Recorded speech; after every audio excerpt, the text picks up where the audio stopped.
vais vous expliquer un peu le fonctionnement de l'unité de premier répondant d'Hydro-Québec. Les lumières intérieures sont installées directement sur la batterie du véhicule avec un temps de minuterie de 30 minutes pour être certain de ne pas mettre les batteries à terre. Chaque unité est munie d'un convertisseur de courant de 3000 watts, situé juste ici en arrière du panneau. Comme vous pouvez le voir. Dans le fond, ici il y a une switch en avant. Normalement, il ne faudrait pas toucher à ça. La switch, il faut qu'elle reste à off. Si la switch est à on, qu'est-ce que ça va faire? C'est que l'inverteur reste à on. Que le véhicule soit en marche ou arrêté, il va toujours rester à on. Fait qu'il va toujours consommer de la batterie. Fait que tes batteries, il y a des grosses chances qu'ils descendent à terre durant probablement un long week-end ou quelque chose de même. Il faut toujours laisser, pour qu'il s'aille activer, il faut toujours laisser la switch sit en automatique. En automatique, dans le fond, le convertisseur de courant, il va tomber à on aussitôt que le moteur du véhicule va partir. Le moteur du véhicule part, le convertisseur du courant part, ça va charger les batteries de la civière en arrière. Tout fonctionne, même l'air climatisé, elle fonctionne. En arrêtant le moteur du véhicule, tout arrête. Le convertisseur de courant il arrête, fait qu'il n'y a plus de consommation de courant qui se fait. On peut toujours le mettre à on temporairement en mettant le power saver off à off. Là, en le mettant à off, le convertisseur de courant il tombe automatiquement à on. Vous voyez sur la lumière ici, c'est marqué convertisseur on. Ça, qu'est-ce que. Puis là, en mode automatique, on le laisse en mode automatique, qu'on arrête le véhicule le soir. À la fin de chaque service, peut-être pas tous les soirs, dans le fond, ça dépend de l'utilisation que vous en faites. Ou les week-ends, quand le véhicule est arrêté plusieurs jours. Idéalement, ça serait de brancher le véhicule à une prise de courant pour faire recharger les batteries de l'unité à l'arrière, puis en même temps faire charger les batteries du camion. Fait que tu repars au début de ta semaine, tout est plein. Idéalement, ça serait de le faire tous les jours, mais quand même, si tu sauteriez une journée, c'est pas dramatique. Pour charger les batteries, dans chaque camion, il y a une extension. J'ai tout simplement de connecter l'extension. C'est après ça de se connecter carrément d'une prise de courant, soit d'une maison, d'un garage, n'importe quoi, juste sous 120 volts, un 15 ampères de courant. Un coup mal pris, si vous mettez sur Power Save Off, ça l'inverteur tombe en on automatiquement. Il va y avoir un délai de 20 secondes, comme là je pourrais faire partir l'air climatisé sans que le camion vire, mais tu vas avoir une autonomie d'environ à peu près, je dirais à peu près 1 à 2 heures, dépendamment du pourcentage des charges. Fait que là, avec un petit délai de 20 secondes, l'air climatisé partirait. L'air climatisé parti après un délai, c'est 20 à 30 secondes.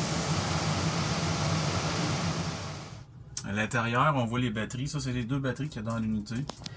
Ça, ils sont séparés par on appelle ça ici un séparateur de batterie. Le petit module, il y a une lumière bleue qui flash. Ça, c'est un module-là, aussitôt que la batterie tombe en bas de 11 volts, que ce soit la batterie du camion ou la batterie dans l'unité, lui, il coupe le lien entre les deux pour ne pas mettre les deux batteries à terre. Puis en même temps, il y a un bouton de démarrage à l'intérieur du véhicule, juste en dessous du volant, c'est marqué démarrage. Celui que ça va faire démarrage en pesant dessus. Mettons que la batterie du camion est à terre. En pesant dessus, ça va envoyer le courant aux batteries du camion à l'avant pour être capable de faire un démarrage. Ici, tu as une switch qu'on a à l'intérieur. C'est marqué lumière intérieure. Cette switch-là est connectée seulement quand le véhicule vire. Fait que, admettons il fait soir, c'est le soir, il fait noir. Au lieu de passer par le timer qui est en arrière, on actionne ce levier-là pour avoir la lumière à l'intérieur, mettons qu'un patient. Il y a aussi le chauffage pour l'hiver, c'est un chauffage Esport.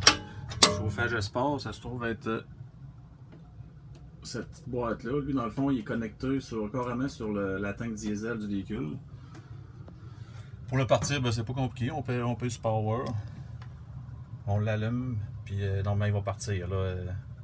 Aujourd'hui, il fait 30 dehors, ça partira pas. Ensuite, on a les contrôles là, pour les. Ici, on voit, c'est écrit ici.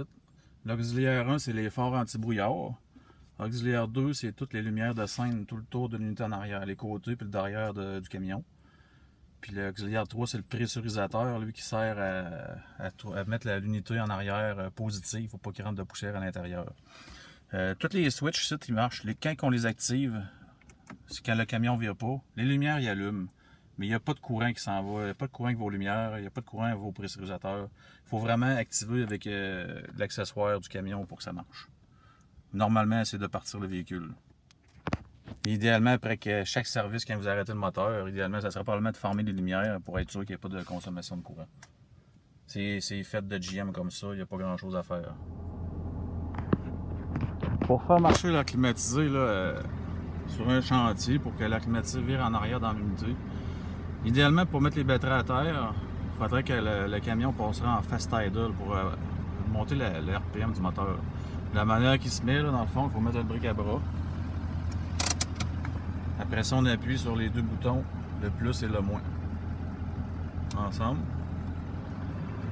Là, le moteur tombe ralenti rapide en fonction. C'est ça, il appelle ça ralenti rapide. Fait que le moteur doit virer à peu près pas loin de 1200 tours. Ça, ce que ça va faire, c'est que ça va tenir la charge du convertisseur de courant en arrière. Puis là, ça de même, vous pouvez laisser virer ça jusqu'à temps qu'il n'y ait plus de gaz dans le camion. Le contrôle pour les lumières, c'est les lumières d'urgence. Ça ici, ce bouton-là, ça va faire allumer juste les lumières en avant, les strobes en avant juste du véhicule. Le premier bouton en haut à gauche, c'est qu'est-ce que ça fait allumer. Celui-là ici, c'est en arrière, tu as le gyrophare sur le dessus, puis celui-là sur le côté. Le deuxième bouton en haut à gauche, ça l'active les lumières de côté. Les strobes en arrière.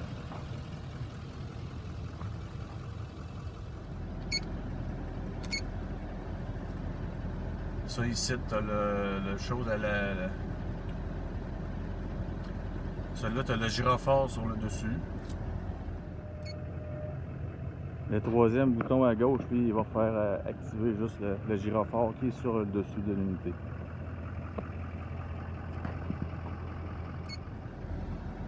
Ici, tu actives la sirène.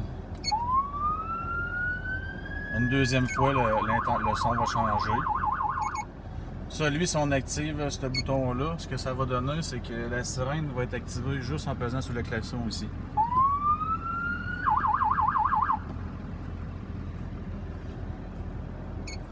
Puis la dernière, le bouton rouge, c'est en cas d'urgence extrême, on allume tout ça, tout part. Il faut activer la sirène par le criard.